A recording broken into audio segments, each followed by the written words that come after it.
सूचना भवन येथे आज एक मोठी पत्रकार परिषद झालेली आहे।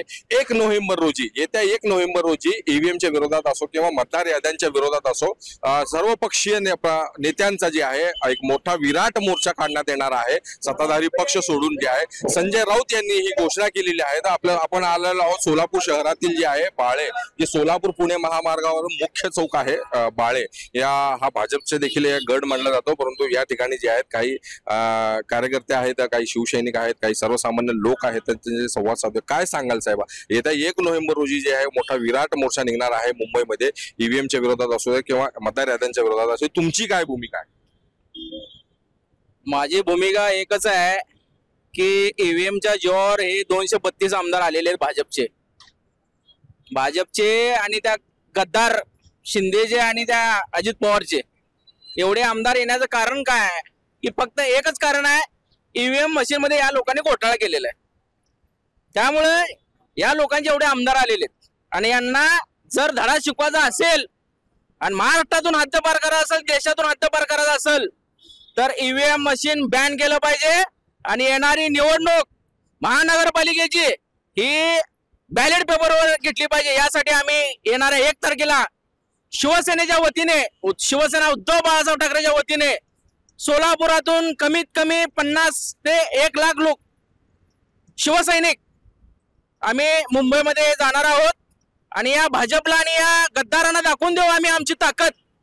आणि ईव्हीएम मशीन बंद झाल्याशिवाय आम्ही शांत बसणार नाही।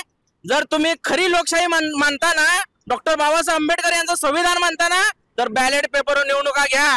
जर अमेरिकामध्ये जर बॅलेट पेपरवर निवडणुका घेतली जाते तर या हिंदुस्थानामध्ये का घेतली जात नाही? हा सवाल आहे माझा या नरेंद्र मोदीला, अमित शहाला। हा सवाल आहे माझा, तुम्ही का घाबरताय बॅलेट पेपरला? म्हणून तुमच्या जर हिम्मत असेल, येणारी निवडणूक ही निवडणूक आयोग जे आहे ही भारतीय जनता पार्टीची एक शाखा आहे। भारतीय जनता पार्टीची शाखा असल्यामुळं निवडणूक आयोग त्या नरेंद्र मोदीचे पाय धुवून पाणी पिते, अमित शहाचं पाय धुवून पाणी पिते। आम्ही ज्यावेळेस आमची महाविकास आघाडी असेल, शिवसेना असेल, अगर महाविकास आघाडीचे सर्व नेते ज्यावेळेस आवाज उठवतात, निवडणूक आयोगाला प्रश्न विचारतात, त्यावेळेस उत्तर देणारे कोण असतात? हे भारतीय जनता पार्टीचा मुख्यमंत्री असतो, भारतीय जनता पार्टीचे लोक असतात। अरे हिम्मत असेल तर या निवडणूक आयोगाने उत्तर दिलं पाहिजे। तुमच्यात हिम्मत नाही का? या भारतीय जनता पार्टीचे नेते का बरं उत्तर देतात निवडणूक आयोगाला प्रश्न विचारल्यावर? त्यामुळे जर हिम्मत असेल, 1 तारखेचा मोर्चा तुम्हाला ना भूतो ना भविष्य दिसेल। सर, तुम्ही आज इथं या ठिकाणी थांबलेला आहे, तर तुम्ही एक जुने शिवसैनिक म्हणून ओळखले जातात, तर इथं भारतीय जनता पार्टीची जुन्या काळात काय अवस्था होती, काय सांगाल? मी प्रथम माजी नगरसेवक श्रावण पवार तात्या, ह्या भाजपला झेंडा घ्यायला सुद्धा माणसं इथं नव्हती बाळ्यामध्ये। असे ही भाजप, आमच्या जीवावर मोठे झालेले भाजप आज आम्हाला का, आमच्या बाळासाहेबला, आमच्या उद्धव साहेबाला, आदित्याला जे काय त्रास देतात आणि जे लोक म्हणतात ना भाजपकडे एवढी इन्कमिंग काय, ह्याचं कारण एकच आहे की ह्यांच्या ईव्हीएम मशीन मध्ये घोटाळा असल्यामुळं पडलेला आमदार जर असेल तर तिथे गेलं की निवडून येतो, पडलेला नगरसेवक असेल तर तिथे गेलं की निवडून येतो। ह्याचं कारणच एक आहे की आता पडलेले नगरसेवक आहेत 22-25 काय तर सोलापूरचे, त्यांच्या आता कायच राहील ना त्यांचं, तर तसली लोक जे काय म्हणतात भाजप घेते ते नगरसेवक होते, त्याला अर्थ काय सांगत साहेब? आज काय राहिलंय आज या भाजपच्या पक्षामध्ये? जुने एवढी खानदानी गेले ती नगरसेवक, आज ती 2-2-3 वेळा पडले ती आणि आता ते म्हणतात की आम्ही मशीनमुळे निवडून येतो, अशी परिस्थिती त्यांची झालेली आहे। त्यामुळे शिवसेनेपेक्षा दुसरं कोणीही मोठं नाही। आम्ही जे भारतीय जनता पार्टीला आम्ही जे सहकार्य करतो, पूर्वीचं भाजप बघा, लालकृष्ण अडवाणी, आपले वाजपेयी साहेब, प्रमोद महाजन, ही जी भाजप होतं ही आता नाही साहेब। ह्या भागामध्ये, आता मी ह्या भागाचा नगरसेवक आहे, ह्या भागामध्ये झेंडा त्याला माणसांच्याकडे नव्हती, आम्ही झेंडा त्याला एकत्र आणून द्यायचा आणि ती धरायची। ही तुम्हाला 2 नगरसेवक भाजपची आणि 1 तात्याभाऊ निवडून आणणार, 1 तात्याभाऊचा रुपया खर्च त्यांचा आपण घेतला नाही।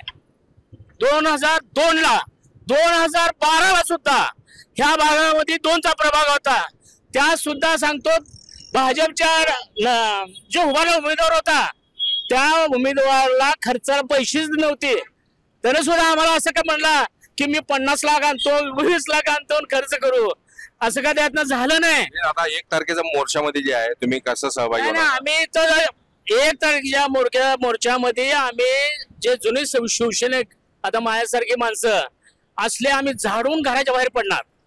प्रत्येक गावागावामध्ये आमचा संदेश जाणार. आम्ही ह्या भागाचे हे प्रमुख तालुका जे आहे ना आपला उत्तर तालुका, ह्यामध्ये आमचं वर्चस्व शिवसेनेच आहे. इथून 3 वेळा आमदार खंदारे निवडून गेलाय. ही आता चालू आमदार तुम्हाला सांगतो इथून 3 वेळा गेलेला आहे. 4 वेळा गेला ना, 4 वेळा गेलेला आहे. तर ह्या भागामध्ये आमची शिवसेना ताकद आहे. परवाची जी विधानसभा जी निवडणूक पाहिली तुम्ही परवा 2024 म्हणजे गेल्या वर्षी जी एक विधानसभा निवड, त्या निवडणुकीमध्ये काय घोळ झाला का तुम्हाला काय वाटतं? 100% साहेब, 100% घोळ झालेला आहे. ईव्हीएम मशीन मधनं हे निवडून आलेले आहेत. हे गद्दाराला तुम्हाला सांगतो शिवाय देतं हायवे नोट मुंबईमध्ये जावा तुम्ही, आणि गद्दाराची 57-56 येतात. म्हणजे गद्दार म्हणजे शिंदे, एकनाथ शिंदे हे गद्दार आहे. बाळासाहेबचं मीठ खाल्लाय आणि ह्या नालायकाने काय केलेलं आहे की ह्या बाळासाहेबचं मीठ खाऊन हे आमच्या उद्धवला आणि आमच्या आदित्यांना त्रास द्यायचं हे शिवसेना केले त्याने. आणि 50 खोके आणि एकदम ओके झाले ते लोक. एवढं तुम्हाला एक महत्व सांगतो, 1 लाख सोलापूरला लोक जातील आपले. साहेब तुम्ही काय सांगाल 1 तारखेचा जे मोर्चा जे आहे आता ईव्हीएमच्या विरोधात निवडणूक आयोगाच्या विरोधात जे आहे किंवा मतदार याद्यांच्या विरोधात जे मोर्चा निघणार आहे, तर आज संजय राऊत यांनी पत्रकार परिषद घेऊन सांगितलेलं आहे आणि सर्वच नेते एकत्रित होते. तर हे म्हणजे ही वेळ योग्य आहे का, ह्याच्या अगोदरच करायला पाहिजे होतं हे सगळं ईव्हीएमच्या विरोधात असू दे किंवा मतदार याद्यांच्या विरोधात असू दे? ही वेळ जे आहे आता सध्याची ते कलियुगाप्रमाणे पक्ष चाललेला लक्षात घ्या. आणि जे महाराष्ट्रात उद्धव साहेबांच्या नेतृत्वाखाली महाविकास आघाडीची स्थापना झालेली, तर तुम्हाला सांगतो काँग्रेस असेल, राष्ट्रवादी शरद पवार गट असेल किंवा उद्धव बाळासाहेब ठाकरे पक्ष असेल, महाराष्ट्रात तुम्हाला कुठल्याही परिस्थितीत सोलापूर जिल्ह्यातून काल जे राऊत साहेबांनी जे पत्रकार परिषद मध्ये आवाहन केलेलं आहे, तर ह्या वेळेस शिवसैनिक झाडून घराच्या बाहेर पडल्याशिवाय राहणार नाही. आणि मुंबईचा मोर्चा महाविकास आघाडीतर्फे जे मोर्चा होणार आहे त्या मोर्चाला तमाम महाराष्ट्रातला शिवसैनिक असेल, राष्ट्रवादी पक्षाचा कार्यकर्ता असेल किंवा ह्याचा मनसे असेल, ही पूर्ण झाडून पडणार आहेत. आणि हा मोर्चा यशस्वी करून उद्याची होणारी मुंबई महापालिका निवडणूक असेल, ठाणे महापालिका असेल, पुणे महापालिका असेल, नाशिक असेल, सोलापूर असेल, पूर्ण महाराष्ट्रातल्या महानगरपालिका असतील, पंचायत समिती असेल, नगरपालिका असतील, ग्रामपंचायती निवडणुका असेल, यामध्ये काय ताकद आहे शिवसेनेची, उद्धव बाळासाहेब ठाकरेचा. आज तुम्हाला सांगतो, आज जवळजवळ आम्ही 32-35 वर्ष झालं पक्षात काम करतो. आज आम्ही ह्या खंदारेला तिकीट पहिला दिल्यानंतर आम्ही जर ग्रामीण भागात गेलो तर इथं जर आम्ही मीटिंग घेतली एखाद्या पारावर, तर तिथं भाजपचा कोण काय वाटतं? आता परवाच्या ज्या निवडणुका बघितलेल्या तुम्ही, गेल्या वर्षीच्या ज्या निवडणुका होत्या त्या निवडणुकांमध्ये जे आहे भारतीय जनता पार्टीचा मोठ्या भरघोस मतांनी जे आहे विजय झालेला आहे, तर याच्यामध्ये गोळ झाला होता का? आणि त्याच्या अगोदरच म्हणजे 4 महिन्या अगोदर जे आहे खासदार निवडणुका झाल्या होत्या, तर खासदारच्या निवडणुकीमध्ये सोलापूर लोकसभा असू दे किंवा माढा लोकसभा असू दे, याच्यामध्ये महाविकास आघाडी निवडून आली होती. तर निवडून आल्यावर म्हणतात की आमचं जनाधार आहे आणि हरलं तर म्हणतात की ईव्हीएमचा घोटाळा, हे असं प्रश्न निर्माण होत आहे. लोकसभा निवडणुकीमध्ये यांना झटका दिलाय. महाराष्ट्रात आले का नाही, शिवसेना असेल, शरद पवार गट असेल, आले का नाही हे खासदार निवडून. मग ही लोकसभेला जे ह्यांनी मागच्या इलेक्शनला जे घोळ केला ईव्हीएम मशीन मधून, ती ह्यांना चटके बसले कालच्या इलेक्शनला. म्हणून ह्याने जे आहे इलेक्शन पुढं ढकलत ह्याने पूर्ण निवडणूक आयोगाची हात मिळवणी करून काय आज जनतेला ह्यांना माहित होतं विधानसभा सुद्धा पूर्ण भुईसपाट होणार महाराष्ट्रात काय, आणि उद्धव बाळासाहेब ठाकरे परत मुख्यमंत्री होणार. त्यांना माहित झाल्यामुळे त्याने ईव्हीएमच्या निवडणूक आयुक्ताला धरून करून, मला सांगा महाराष्ट्रात एवढं मतदान होतंय, गुजरातच्या मतपेट्या महाराष्ट्रात का आणल्या आहेत? का आणल्या ईव्हीएम मशीन तिथून गुजरातच्या का आणल्या मला सांगा बरं. 3 दिवसात त्यांचा खेळ झाला. ह्याने अमित शहा, नरेंद्र मोदी असतील, ह्याने राजनाथ सिंग असतील, काय या लोकांनी केले? हा, तुम्हाला जर तुमची एवढी ताकद तर तुम्ही राष्ट्रीय लेवलचा पक्ष म्हणता ना, निवडणुका का पुढे ढकलले मला सांगा. जवळजवळ 2.5 ते पावणे 3 वर्ष झालं महापालिकेवर आपल्या प्रशासन काम करत आहे. हा, सोलापूर शहरात एवढे खड्डे मुक्त झालेले आहेत, पाण्याचा प्रश्न आहे. हा, ही भाजप गेल्या वेळेस निवडणुकीमध्ये आवाहन केले की आम्ही दररोज 1 दिवसात पाणी देऊ, का दिले नाहीत. आता तुम्ही मोठ्या संख्येने जाणार का मुंबईला 1 नोव्हेंबर? लाखोच्या संख्येने शिवसैनिक सोलापूर जिल्ह्यातून निघणार. साहेब तुम्ही सांगा काय वाटतं तुम्हाला, हे सगळं ईव्हीएमचं घोळ चालू आहे का? कारण महाविकास आघाडीचे ज्यावेळेस उमेदवार निवडून येत आहे तर असं म्हटलं जात आहे लोकांचा जनाधार आहे आम्हाला, आणि ज्यावेळेस पडतंय तर म्हणतात की ईव्हीएमचा घोटाळा आहे किंवा मशीनचा घोटाळा आहे किंवा मतदारांचा घोटाळा आहे. असं का? सर्वप्रथम तुमच्या मट्टा चॅनलला आणि महाराष्ट्रातल्या तमाम हिंदू बांधवाला आणि शिवसैनिकाला दीपावलीच्या मनापासून सर्वप्रथम मी हार्दिक शुभेच्छा देतो. आता तुम्ही जे मला प्रश्न विचारला की त्यांची निवडून आले तर ईव्हीएमचा घोटाळा नाही आणि आमची निवडून आले तर ईव्हीएमचा घोटाळा आहे. कारण गेल्या लोकसभेला महाराष्ट्रामधून लोकसभेला शिवसेना उद्धव बाळासाहेब ठाकरेला एवढा त्रास देऊन हे शिवसेनेचे 19 खासदार निवडून आले. त्यावेळेस त्यांना झटका बसला आणि विधानसभेची निवडणूक लागल्यानंतर महाराष्ट्रात सन्माननीय आपल्या भारताचे पंतप्रधान नरेंद्र मोदी साहेब यांनी आपल्या सोलापूर जिल्ह्यामध्ये एक सभा घेतली. इथली सभा घेतल्यानंतर इथल्या जनतेचा त्यांना प्रतिसाद न मिळाल्यामुळं त्यांनी अजून एक पुण्याची का मुंबईची कुठली तरी एक सभा घेतली. ही समजा सभा त्यांच्या फेल गेल्यानंतर ह्यांनी महाराष्ट्रातल्या सभा कॅन्सल केल्या. 36 जिल्हे आहेत आपल्या महाराष्ट्रात, ह्या 36 जिल्ह्यातल्या 3 सभा घेतल्या आणि ह्या जिल्ह्यामध्ये सभा घेत असताना आपली सभा फेल चालली आहे. तर ह्याच्यावर आपल्याला काहीतरी पर्याय काढावा लागेल म्हणून त्यांनी महाराष्ट्रातल्या सभा कॅन्सल केल्या. गुजरात गाठलं आणि तिथल्या ईव्हीएम मशीन सर्व जे काय असतील त्यांनी त्या ईव्हीएम मशीनला घोटाळा करून महाराष्ट्रात आणल्या आणि विधानसभेला त्यांनी 232 जागा निवडून आणल्या.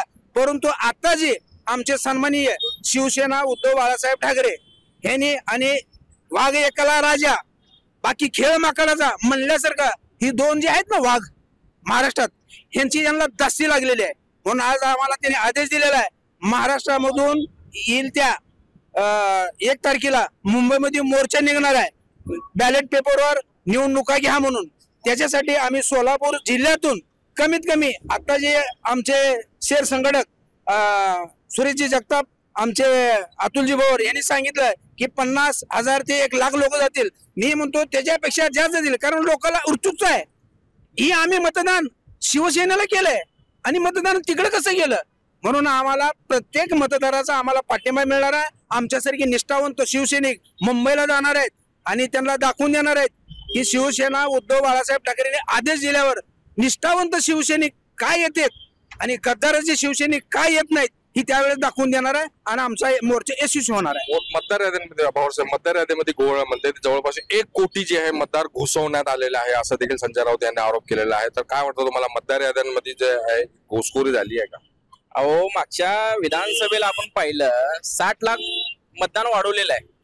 1 तासामध्ये ज्यावेळेस मतदान पूर्ण झालं, प्रक्रिया पूर्ण झाली आणि निवडणूक आयोग फक्त 1 तासामध्ये जे मतदान वाढवलेलं आहे त्यांनी 60 लाख, त्या 60 लाख मतदानामुळं यांचे भारतीय जनता पार्टीचे 132 आमदार निवडून आले. केवळ 60 लाख मतदान यांनी वाढवलेले आहेत. आता 1 कोटी मतदान यांनी आता या निवडणुकीमध्ये वाढवलेले आहेत. दुबार एकेकाचे 4-4, 5-5 नावं आहेत आणि त्याचा पूर्ण सोक्षमोक्ष माननीय राजसाहेब ठाकरे यांनी आजच्या त्या सभेमध्ये केलेला आहे की कशा पद्धतीने भारतीय जनता पार्टी नावं घुसवते. एकेकाचं वय 125 दाखवते तर एकाचं वय 50 दाखवते, मुलीचं वय कमी दाखवते तर बापाचं वय 125च्या वर दाखवते. आता मला सांगा या देशामध्ये 125 वर्षाचा कोण माणूस जिवंत आहे का? तर अशा पद्धतीने हे भारतीय जनता पार्टीचे लोक निवडणूक आयोगाला हाताशी धरून हे असले काळे धंदे करत आहेत. त्यामुळं हा जो विजय झालेला भारतीय जनता पार्टीचा केवळ आणि केवळ मतदान, बोगस मतदान वाढवल्यामुळे झालेत आणि महाराष्ट्रातील अनेक भागामधील कितीतरी लोकांची नावं मतदार यादीमध्ये नाहीत. यांनी सर्वे केला होता निवडणुकीच्या अगोदर, विधानसभेच्या निवडणुकीच्या अगोदर सर्वे केला होता. प्रत्येक महाराष्ट्रातल्या प्रत्येक जनतेला फोन गेले होते या लोकांचे, निवडणूक आयोगांचे, की तुम्ही मतदान कोणाला करणार, हा सर्वे केला होता. ज्यांनी भारतीय जनता पार्टीच्या विरोधात त्यावेळेस फोनवर बोललेलं आहे, त्यांना सांगितलं की आम्ही भारतीय जनता पार्टीला मतदान करणार नाही. त्या लोकांचे मतदान यादीमधले नाव कट केलेले आहेत आणि असे बोगस नावं त्यांनी ऍड केलेले आहेत. त्यामुळे 1 कोटी नावं या महानगरपालिकेच्या निवडणुकीमध्ये त्यांनी घुसवलेले आहेत आणि त्यांना मुंबई महानगरपालिका जिंकण्यासाठी, मुंबई गुजरातच्या दावणीला बांधण्यासाठी या अमित शहानं आता हे षडयंत्र रचलेलं आहे आणि मुंबई अदानीला देण्यासाठी हे अमित शहानं हे मतदान घुसलेले आहेत. आणि सगळ्याचा मेन किलर कोण असेल या देशामधला, तर तो अमित शहा आहे. तोच हे सगळे काळे धंदे करतो. त्यामुळे आम्ही त्याच्या विरोधात, या मोदीच्या विरोधात येणारा 1 तारखेला त्या मोदीला दाखवून देऊ शिवसेनेची ताकद काय, महाविकास आघाडी ताकद काय. तर आपल्या सोबत होते सोलापुरातील शिवसैनिक आणि कार्यकर्ते आणि काही नागरिक देखील होते. यांनी अतिशय संताप व्यक्त केलेला आहे आणि निवडणुका बॅलेट पेपरवर घ्या अशी मागणी केलेली आहे आणि मतदार याद्यांचा घोळ ते आहे बंद करा असं त्याचं म्हणणं आहे. महाराष्ट्र टाइम्सचं इरफान शेख, सोलापूर.